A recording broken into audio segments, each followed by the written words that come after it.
Ngunit kung siya'y mawawala ng buhay sa mundong ito nang dahil sa aking pangalan, nasusumpungan na niya ang lahat-lahat na kanyang kailangan. Palakpakan natin pinakamahal na Panginoon Jesucristo. It is easier the camel to go through the eye of a needle. Napakahirap naman yung mga minamahal. Ang camel, ang laki niyan, mga minamahal. Ngunit ang camel, mga minamahal, mas easy pa sa kanya na papasok sa butas ng karayom. Mas easy pa sa kanya, mga minamahal, kaysa mayaman na makakapunta doon sa kaharian ng langit. Ang ibig sabihin, mga minamahal, kapag ikaw ay nasa kasaganahan, mga minamahal, walang puwang ang puso ng tao o walang puwang ang Diyos sa puso ng tao. Hindi naman lahat, mga minamahal, ngunit karamihan. Bakit, mga minamahal? Kasi, mga minamahal kong mga kapatid, wala nang ibang iisipin. Pag lumakad, mga minamahal, may sasakyan. Amen? Pag mayroong tinatawag na pangangailangan, may pambili agad. Amen, praise the Lord. Glory to God. May isa akong napakinggan, mga minamahal, isang kinikilala, tinatanghal na mang-aawit sa mundong ito, mga minamahal. Isang turo lang, mga minamahal, bibilin ko yan. Pag sinabing bibilin, dalhin niya agad sa kanya. Magkano, mga minamahal? 1 million. Isang salita lang, mga minamahal. Meron bang puproblemahin siya sa mga oras na yon? Wala. Amen? Wala siyang puproblemahin, mga minamahal. Gusto kong kakain yan, o nandoon agad. Amen? Pero mga minamahal kong mga kapatid, ang sabi dito, mas maigi pa ang isang kamilyo na papasok sa butas ng karayom kaysa mayaman na makakapasok sa kaharian ng langit. Kasi ang mayaman, mga minamahal, kulang yan sa pagtitiis. Wala yung pasensya, karamihan, mga minamahal. Kausapin mong mayaman, mga minamahal, magkamali ka, lagot ka. Bakit? Nasa kanya ang lahat ng bagay. Pero hindi lahat ng mayaman. Amen? Hindi lahat. Karamihan lang. Palakpakan muna natin pinakamahal na Panginoong Jesucristo. Glory and glory to God. Hallelujah, praise the Lord. Ngunit sabi, mga minamahal ng isang apostoles, sino pa ba ang maliligtas kung ganon?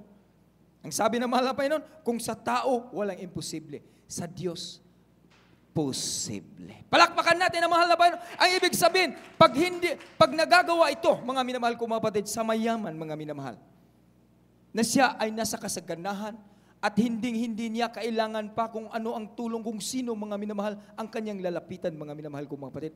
Sa tao, mga minamahal, ibig sabihin dito na nakasumpong o nawawala ng buhay sa mundong ito. Hindi ibig sabihin ng buhay, mga minamahal na literal.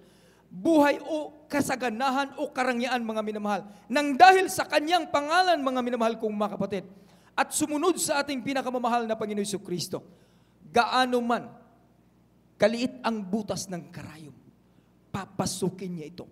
Dahil sa Diyos, walang imposible. Pag sinunod mo ang kanyang kalooban, bukas sa kalooban, bukas sa puso ng tao, mga minamahal. At ang tao siyempre nagkakamali. Ang tao siyempre nagkakasala. Nagkukulang, mga minamahal. Ngunit sa kanyang pagkukulang, ang sabi pa nga ng isang prodigal son, Father, forgive me, for I have sinned against heaven, and I have sinned against thee. Ngunit ang ama, mga minamahal ko, mga kapatid, bilang tanda na siya ay pinapatawad, mga minamahal, hinag siya agad sa kanyang ama. Nagkakasala yun, mga minamahal. Yun ang sinasabi ng mahal na Panginoon, kung sa tao imposible, sa Diyos walang imposible, dahil ang Diyos natin ay sagana sa pagpapatawad. Palakpakan natin ang ating pinakamahal na Panginoong Jesucristo. Glory and glory to God. At sabi din naman, mga minamahal, dito sa Matthew 19:27-29, pakipo. Napakabilis po ng oras, mga minamahal. Hallelujah, praise the Lord. The book of Matthew, chapter 19, verse 27-29, amen. Then answered Peter and said unto him, Behold, we have forsaken all and followed thee. What shall we have therefore? And Jesus said unto them, Verily I say unto you, that ye which have followed me in the regeneration, when the Son of Man shall sit in the throne of his glory, ye also shall sit upon 12 thrones, judging the 12 tribes of Israel. And every one that hath forsaken houses, and brethren and sisters, or fathers, or mother, or wife, or children, or lands, for my name's sake, shall receive 100-fold, and shall inherit everlasting life. Amen. Palakpakan natin ang ating pinakamahal na Panginoong Jesucristo. Sa Tagalog po, sa kanila po sa Tagalog at English lang po. Amen. Praise the Lord. So, napaka literal ang tanong dito ni Pedro, mga minamahal. Na ang sabi niya, mga minamahal, iniwan namin lahat upang sumunod sa iyo. What shall we have therefore? Ano ang mapasa amin? Amen. Praise the Lord. Harap-harapan, mga minamahal. And Jesus said unto them, verily I say unto you that you which have followed me in this generation, when the Son of Man shall sit the throne of his glory, you shall sit upon 12 thrones. Ang ibig sabihin, mga minamahal, kung judging the 12 tribes of Israel, ang ibig sabihin, tayo'y makapiling sa ating pinakamamahal na Panginoong Hesukristo. Kung sumunod tayo sa Kanya, mga minamahal kong mga kapatid. Ang sabi niya, kung iiwan mo ang iyong mga kapatid, ang iyong asawa, ang iyong ama, ang iyong ina, ang iyong mga anak o mga lupain man, for my name's sake, shall receive an hundredfold and shall inherit everlasting life. Makita natin ito, mga minamahal, literal, mga minamahal. Makita natin ito sa mga manggagawa. Yung mga manggagawa, mga minamahal. Diba, iniwan nila ang kanilang mga tahanan, iniwan nila ang kung ano-anong mga bagay na nasa kanilang mga tahanan, mga minamahal, o yung tinatawag na mga bagay, mga minamahal, na kanilang nakamtan. Nung sila ay naging manggagawa, iniwan nila ito, mga minamahal. Ang sabi ng mahal na Panginoon, kung sinong makakasumpong sa buhay, sa mundong ito mawawalan. Kung sinong nawawalan ng buhay sa mundong ito dahil sa aking pangalan, masusumpungan niya ang lahat. Amen, praise the Lord. Yung tinatawag ng mga manggagawa, mga minamahal kong mga kapatid, iniwan nila lahat. Amen? Pero sa katotohanan, mga minamahal, yung manggagawa, araw-araw nagpupuri. Araw-araw, mga minamahal, pupunta sa mga Bible study, araw-araw, kung ano ang kalooban ng mahal na Panginoon, ginagamit ang mga beloved children, mga minamahal, at iginagalang mga pastor, ipadala doon, ipadala dito, mga minamahal, sinunod nila ang kalooban ng mahal na Panginoon. Amen? Pero wala sila sa mga ganitong bagay, mga minamahal. Wala sila sa mga, magbago na naman ako. Nakabili na naman. Wala sila dyan, mga minamahal. Ibig sabihin dito, mga minamahal. Pero sa katotohanan, napakalaki ang gantimpala ng Diyos. Nakapangako, mga hundredfold ang sabi dito ng ating pinakamamahal na Panginoong Hesukristo. Ang ibig sabihin, sigurado na ang kaligtasan, mga minamahal, ng mga manggagawa. Hindi lang sa kanila. Maging ang kanilang ipinapanalangin. Dahil araw-araw sila nanalangin, mga minamahal, hindi sa kanilang mga sarili, kundi para sa ating lahat, mga minamahal kong mga kapatid. Kaya tayo pinagpapala. Kung wala mang gagawa, mga minamahal kong mga kapatid, yung ating mga pananalangin, mga minamahal, ayaw ko lang kung makakarating sa trono ng kalangitan.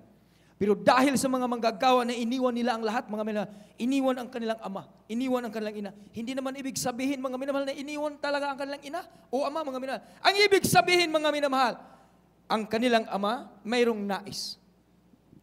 Ngunit hindi nauuna, hindi nasusunod. Sinusunod muna ang nais ng ating pinakamamahal na Panginoong Hesukristo. Upang sa ganun, ang mga pamilya na hindi paligtas, mga minamahal, maaakay ito. At silang lahat, mga minamahal kong mga kapatid, makakamtan din nila ang ating nakakamtan. Palakpakan natin ang ating pinakamahal na Panginoong Hesukristo. Gaano kalaki ang tinatawag na bagay ng mga manggagawa, mga minamahal. Amen? Praise the Lord. Glory and glory to God. Titingnan lang natin sila, mga minamahal, parang napakasimple lang. Ngunit sa katotohanan, mga minamahal, ang kanilang kaligtasan sigurado na sa langit at buhay na walang. Bakit? Pangako yan ng ating dakilang Diyos na buhay. Last verse po, mga minamahal. Luke chapter 9, verse 57 to 62. Amen. Praise the Lord. The book of Luke chapter 9, verse 57 to 62. Amen. And it came to pass that as they went in the way, a certain man said unto him, Lord, I will follow thee whithersoever thou goest. And Jesus said unto him, Foxes have holes, and birds of the air have nests, but the man of God hath not where to lay his head. And he said unto another, Follow me. But he said, Lord, suffer me first to go and bury my father. Jesus said unto him, Let the dead bury their dead, but go thou and preach the kingdom of God. And another also said, Lord, I will follow thee, but let me first go bid them farewell, which are at home at my house. And Jesus said unto him, No man, having put his hand to the plow and looking back is fit for the kingdom of God. Amen. Amen. Praise the Lord. Palakpakan natin pinakamahal na Panginoong Isus. Glory and glory to God. Hallelujah. Hallelujah. Praise the Lord. Glory and glory to God. Ito'y nagsasabi, mga minamahal, sa buong katotohanan ng mga manggagawa. Lord, I will follow thee whithersoever thou goest. Amen? Susundin kita kung saan ka naroroon. And Jesus said unto him, foxes have holes. Ito na ngayon ang maglalarawan sa tunay na mga manggagawa. Foxes have holes. Pero ang mga gagawa, mga minamahal, walang bahayan. Amen? Nasa isang tahanan lang sila, mga minamahal. Glory and glory to God. Isa pa. And birds of the air have nest. Merong mga pugad ang mga ibon. Merong mga pugad. Tatandaan natin ito, mga minamahal. Hallelujah. Glory to God. But the Son of Man hath not where to lay his head. Ibig sabihin, mga minamahal, walang-wala talaga sa mundong ito. Walang-wala talaga sa kasaganahan, sa karangyaan, sa kayaman. Walang-wala talaga, mga minamahal. Ang anak ng Diyos. Amen. Praise the Lord. Glory to God. And he said unto them, follow me. But he said, Lord, suffer me first to go and bury my father. Jesus said unto him, let the dead bury their dead. Ang mga manggagawa, mga minamahal, may tinatawag na immediate obedience. Kahit na mayroon silang gagawin, iwan mo yan, pupunta yan, mga minamahal, kagad-agad. Ang ibig sabihin, wala na, deny yourself, wala na ang aming mga sarili dito. Kasi si Kristo na ang namumuhay sa aming mga puso. Palakpakan natin ang ating pinakamahal na Panginoon. Ganon ang mga manggagawa, mga minamahal kong mga kapatid. But he said, Lord, suffer me. Suffer me first to go and, isa pangalawa, mga minamahal. And Jesus said unto him, let the dead bury their dead, but go thou and preach the kingdom. And another also said, Lord, will I follow thee? But let me first go bid them farewell, which are at home at my house. And Jesus said unto him, no man having put his hand to the plow and looking back is fit for the kingdom of God. Kita mo? Mga manggagawa, mga minamahal, namimiss din nila ang kanilang mga pamilya. Kasi sila may mga puso din kagaya natin. Amen? Namimiss din nila ang mga pamilya nila sa mga tahanan nila. Ngunit mga minamahal, inuuna lagi ang kalooban ng mahal na Panginoon. Kung ano ang nais ng mahal na Panginoon, yun ang nasusunod. Yun ang nauuna. Ang ibig sabihin, kung ano ang kalooban ng mahal na Panginoon, Lord, thy will be done. Hindi sa ating mga sarili ang nasusunod. Kung hindi ang kalooban ng ating pinakamamahal na Panginoong Jesus. Ganun ang mga manggagawa, mga minamahal. Isang manggagawa, mga minamahal, galing sa ayuno, dahil may tinatawag na krusada tayo, mga minamahal, sa dako ng Iloilo. Ngayon ay, pagkatapos ng ayuno, mga minamahal, biruin mo ba naman, 21 days. Siyempre, gutom na gutom. Nakapagpapahinga lang ng mga 2 weeks siguro, mga minamahal. Dumating yung kapatid natin na galing ng US. Kung pagdating niya, mga minamahal, ang kanyang ginagawa lagi, ititreat ang mga manggagawa. Tamang-tama, nakapag-ayuno, mga minamahal. Amen, praise the Lord. Siyempre, gutom na gutom, mga minamahal. Dinala niya ito sa mamahaling hotel, mga minamahal. Sit up lahat. Parang sino ang bisita, mga minamahal. Pagdating doon, mga minamahal, yung ibang mga kapatid natin, mga minamahal, nakaiba, naka-chinilas, simple lang, mga minamahal. Alam natin sa hotel, mga minamahal, talagang napakagara na hotel na dinadalhan. Nung tinignan ng mga waiter, mga parang, gano'n, para sa kanila ito. Parang gano'n lang tingin, mga minamahal. Nung tinitingnan na nilang kumakain ng mga manggagawa, parang, yung mga waiter ba na nagsaserve, isputing pa sila, mga minamahal, maganda pa yung kanilang damit. Tingnan sa mga manggagawa, mga minamahal. Ngunit napansin ito ng kapatid natin. Na nag-treat, nilapitan nila. Sir, hindi niyo ba alam kung sino yung mga bisita natin dito? Wala lang sinabi. Nagsalita agad ang beloved sister na ito, mga minamahal. Sila ang manggagawa ng tunay na Diyos. Hindi mo ba alam na pati ikaw pinapanalangin yan sa araw-araw? Hindi mo ba alam na sa oras na sila ay nagugutom, tinitiis nila. dahil upang tayong lahat ay pagpapalain at ang buong mundong ito ay pagpapalain. Kung titingnan mo, napakababa lang ang kanilang sitwasyon. Ngunit sa katotohanan, sigurado ang tahanan nila dun sa kalangitan. At tayong lahat, pinagpapala dahil sa mga panalangin ng mga taong matuwid. Ang mga taong ito ay membro ng Jesus Miracle Crusade International Ministry na nagpapagal, nag-aayuno upang ang mundong ito ay pagpapalain, upang ang mundong ito ay maligtas. Hindi ba natin alam yan? Siyempre, kumain ng kumain mga minamahal dahil gutom na gutom. Sabi nila, ngunit nakikita ninyo, lahat ng kanilang ini-enjoy, hindi sapat yan. Dahil sila ang tunay na mga manggagawa na walang takot at walang inuurungan. Kahit na kamatayan, hindi inuurungan ng mga manggagawang ito. Dahil sila ang manggagawa sa buhay na Diyos. Ganon din tayo mga minamahal. Wala din tayong dapat uurungan mga minamahal kong mga kapatid. Dahil kung ang mga manggagawa ito mga minamahal nakakaranas sa tunay na milagro at himala at pagpapala, ganon din tayo dahil isa tayo sa katawan ng mahal na Panginoong Hesus Kristo. Palakpakan natin ang ating dakilang Diyos na buhay. Glory and glory. Awitan natin ang ating pinakamamahal na Panginoon. Glory and glory to God. Hallelujah. Praise the Lord. Hallelujah. Praise the Lord.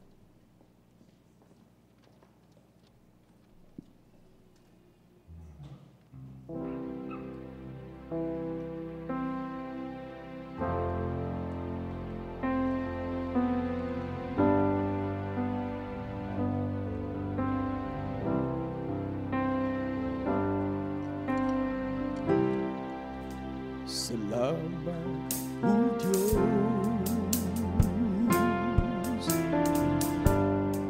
sa pagpapalang mula sa'yo. Sabi kalagasan ko, hallelujah, sa paglilingkod sa'yo.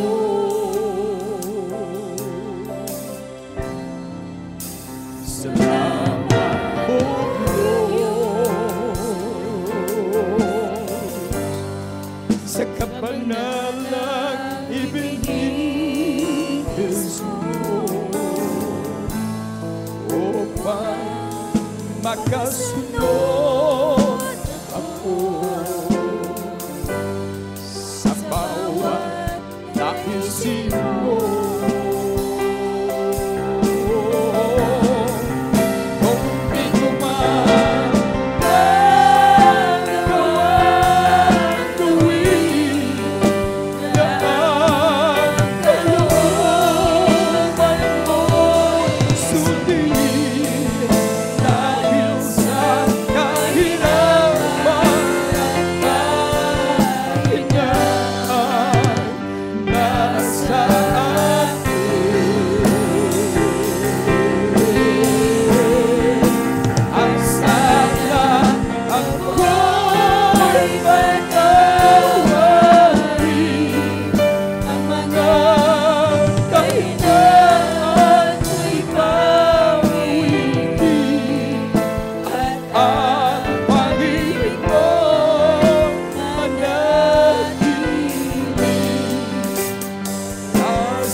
Dahil dito'y natutumagigis sa pagtutuwid mong paglilinis.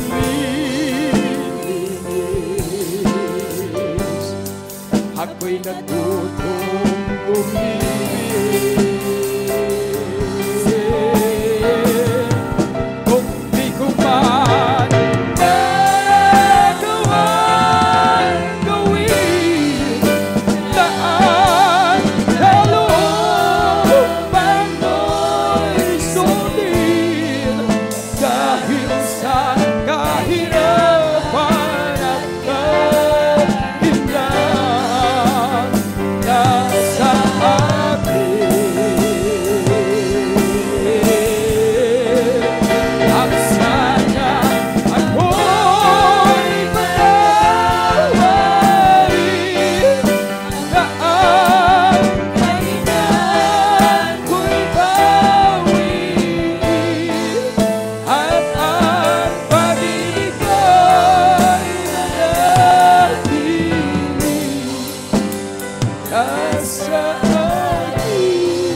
pagsunod sa ating dakilang Diyos na buhay.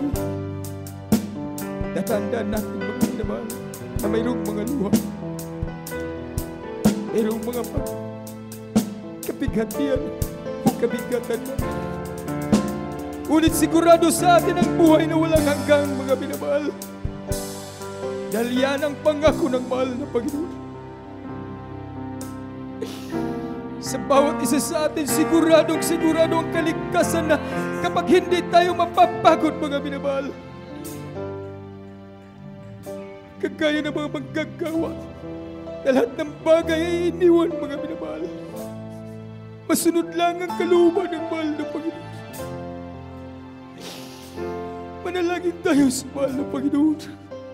Glory and glory to God. Dakila namin amang Diyos, mapagpala at makapangyarihan sa pangalan mo, mahal namin Panginoong Hesus. Maraming salamat sa mga salita mo naming napapakinggan, na kahit hindi kami karapat-dapat, hindi kami kaya, mahal namin Panginoon, ngunit kasali kami sa iyong mga pangako. Hindi man namin magagawang sundin ang iyong kalooban, ngunit para sa inyo, walang imposible ang lahat ng bagay, mahal namin Panginoon. Napakaliit ang butas ng karayom. Ngunit kung kami ay magkasumpong sa buhay na ito, sigurado ang langit at buhay na walang hanggan na aming inasama-sama, mahal namin Panginoon. Tulungan ang bawat isa. Sa aming kainan, kami ay iyong palalakasin at tutulungan. Maging sa lahat ng mga kapatiran, mahal namin Panginoon, reminder, mahal namin Panginoon, sa lahat ng mga bautismuhan, sa lahat ng mga nasiraan, sa lahat ng mga kaibigan, mahal namin Panginoon, sa lahat ng mga nanghihina, mahal namin Panginoon, ibalik mo sa tunay na paglilingkod. Sa amin na pagka-imposible, ngunit sa iyo walang imposible, mahal namin Panginoon. Maging mahal namin Panginoon sa aming mga pangailangan sa araw-araw. I-provide mo, mahal namin Panginoon, sa himalang kaparaanan. Higit sa lahat sa pananampalatayan namin, palalakasin mo at pagniningasin mo ang apoy nito. Sunat na lagi na aming ginagalang, mahal na Pastor. In Jesus' name we pray. In Jesus' name, amen and amen. Hallelujah, praise the Lord. Glory and glory to God. Hallelujah, mas hilig tayo mga minamahal. Hallelujah. By the power of God, in the mighty name of Jesus.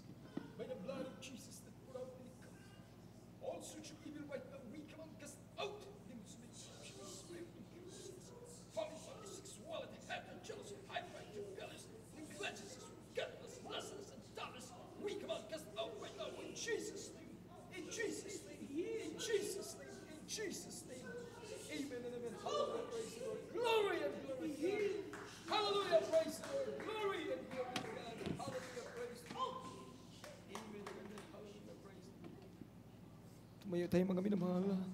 Hallelujah. And let's jump, shout 3 times from the top of our voices. Hallelujah. Praise the Lord.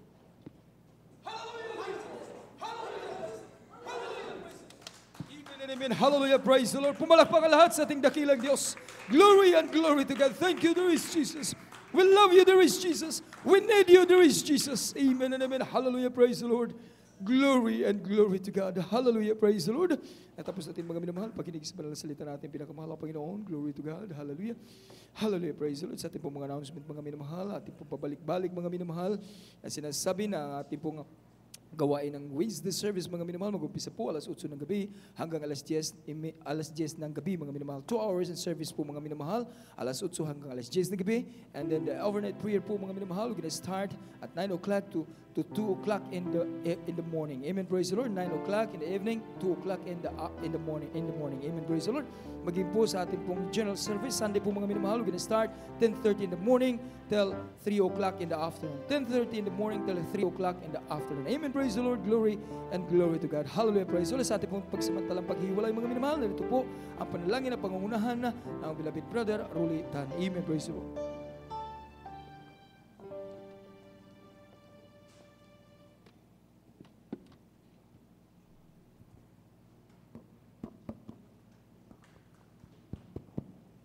Hallelujah, malalay tayo. Pagpala namin Ama, Diyos na kapangyarihan sa Panginoon Jesus, kami pinamuli nagpapasalamat sa tapos namin gawain, Panginoon, na iyong tunay na nilangisan, Panginoon, mula sa aming pag-awitan ng aming mga papuring awit na inaalay namin sa iyo, Panginoon, hallelujah, sa mga narinig namin mga patutot, pagbibigay namin kaputhandog, Panginoon Jesus, hallelujah, hallelujah, sa mensahe namin narinig na ito'y naging pagkain ng aming kaluluwa, Panginoon Jesus, hallelujah, at sa panahon ng panalangin namin, mahal na Pastor, kami po'y gabayan mo at parating mo malahari sa aming tahanan namin at higit sa lahat, Panginoon, ang iyong banal na presensya namin nadama, Panginoon. Thank you, there is Jesus. Hallelujah. Salamat pag ginamamahal namin, Panginoon. Ito sa talaga sa matamis at maraglang pangalan. In the name of Jesus, I pray. Amen. Hallelujah. God bless you po, bless Brother Ulitan, and praise the Lord. Pagkamayin tayo mga minamahal, bilang tanda po sa ating pagmamahalan. We love you in the Lord, but our dear Jesus loves us more and more. Yes, I love you with the love of the Lord. Yes, I love you with the love of the Lord. I can see your eyes, the glory of my King. Yes, I love you with the love of the Lord. Oh, mahal kita sa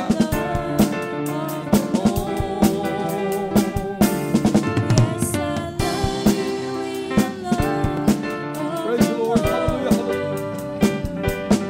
I can see in your eyes the glory of my King. Yes, I love you with the love of the Lord. Oh, mahal kita sa Panginoon. Oh, mahal kita sa Panginoon. Nakikita ko sa iyong mga mata. Oh, mahal kita sa Panginoon. Oh, mahal kita sa Panginoon.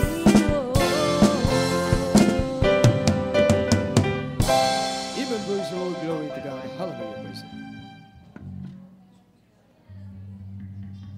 An, dali ayo gas ang panay ang gamitan to.